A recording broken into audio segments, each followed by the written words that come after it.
Alright, this is David here with Team Golden Age. Who are you and what did you do yesterday? I'm Tom. We threw a nice big 3-box tournament courtesy of Croc Cards, and I got top 4 with Orcust again. Except it's a little bit different this time. Oh god. Show us the goo.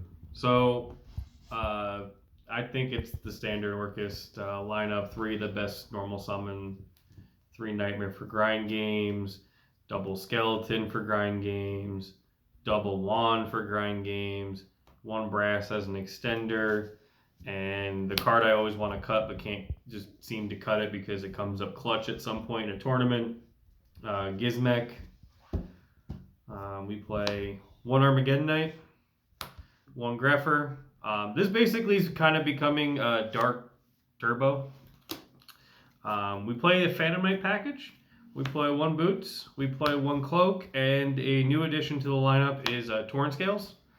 I decided that all my flex spots just weren't necessary anymore in terms of what was being played, which was hand traps, and I just decided to go with just straight gas. Torn Scales actually came up a lot as an extender and as a starter.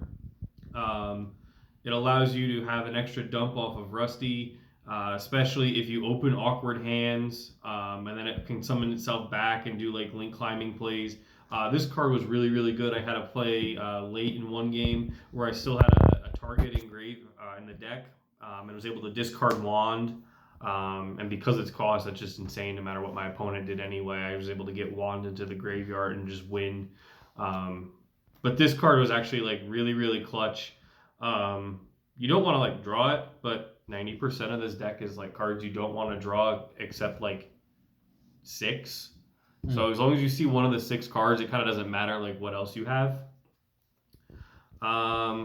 Still keeping the small danger package. I think this actually is going to change up after this, and doing some thinking, and after playing through the event, there's some other cards I want to try instead of the dangers. These are still really, really good, except the time that I just had a brain fart and activated Jackalope in hand after I had no more targets in deck. So here is the straight goo. After talking with the man behind the camera, David, a little bit, we decided to play the Rocket Engine. The Chaos Synchro, this guy, this card's insane. And this engine allows you to get to it like without your normal summon, because we do play the 3 quick launch.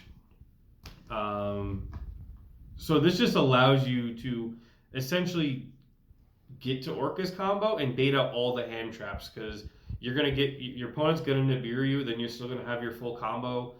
You can make a Warlord Savage, and that's your 5th summon, so your opponent's gonna have to Nibiru you there, or you just end with your same full combo plus a Warlord Savage Dragon. And then Quick Launch is just a really good extender. You don't care that Tracer locks you into darks. There's only 1 non-dark monster in this entire deck. But this like package is just downright nutty. And then we still play 3 Droplet. This has, I think, kind of lost a little bit of its luster as the format's grown. Because people are playing less like build break a board kind of decks. So this might become a different card next event. That's gonna be nice for the Drytron deck. We got 2 returns still. One's just a free side out. Power spells, I mean, yeah, like you can not play them. 1 Babble, and then you play 1 Boot for your play. The Recharger is also super, super cute because you can summon back like your Tay or your Ding. Late in Top Cut, I was able to summon back a Nightmare Unicorn off of that to force out a Pankratops because I was going to make an access code talker. Then I just dropped Gearsu onto the board, and that's kind of good. And then same trap lineup that I've been playing lately. If you've seen any of the other deck profiles, 1 Crescendo, 1 Brigadine, double Fogblade. Like I said, the deck hasn't changed too much. It just the 8 or so spots that I think aren't completely necessary or did change. Side extra deck's a little bit different because we gotta fit 3 more cards in. You're playing 2 Galatea. Just gotta be careful with how you're playing it. 3 is a little bit more forgiving than 2. Double Ding is still one of the best cards in this game. Long Gear Sue didn't really come up yesterday, but it's still a really good card to recycle to. Rusty's card's stupid. It's just like a plus like 15. 1 access code. You only get 1 pop with this, but typically you're winning the game anyway at that point if you can summon access code or bait something. 1 unicorn to go with 1 IP. The only non-dark monster in pretty much that this deck actually regularly cares about is Nightmare Phoenix. Just for the pop. Barricade for awkward hands for a discard. Link Karibo because it's good against Dino. And you need for the Girsu 1 Striker Dragon so you can complete your rocket combo. 1 Chaos Ruler because if you draw really badly, it allows you to potentially dump the nut into the graveyard. I resolved this one game. I opened double quick launch, and I resolved this, and I excavated a Girsu, Girsu Skeleton, Brass Bombard, Nightmare, and Torn Scales. And I had a second copy of Quick Launch in hand. So I was still able to full combo an OTK through a Nibiru. Seems good. And then lastly, you play Borreload Savage Dragon. I didn't make it really all that much, but the couple of times like I did make it, it either baited in Nibiru or some kind of hand trap, and then like I could combo off after it. And then there was one time I was able to just flat out make it while my opponent was top decking, and just the negation won me the match. And then my side deck, I just wasn't happy with the side deck. Didn't really come up really much of what my matchups ended up being.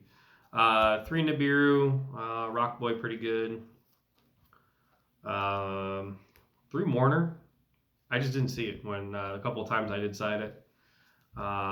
Pankratops because this card's like I think one of staple in a side deck, as is this card, Harpy's Feather Duster. We play Twin over Cosmic because of it can discard.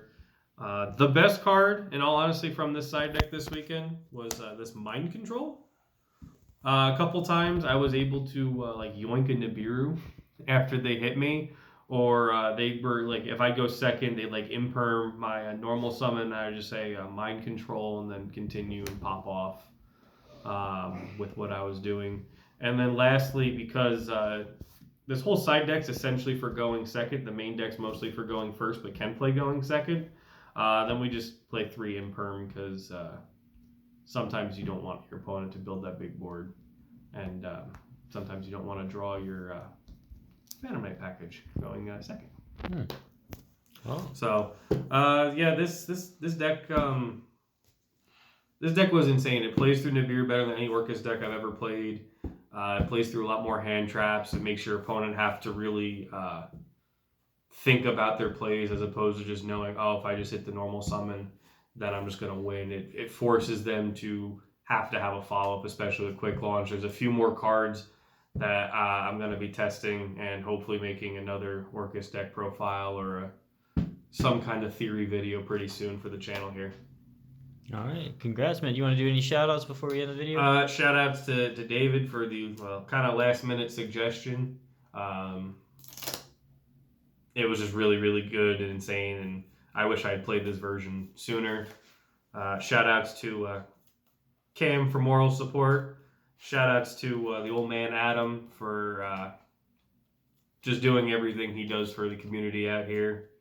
And shout-outs to everybody who came out. It was a really competitive event, a lot of people, and scene out here is getting pretty good, even in the age of COVID.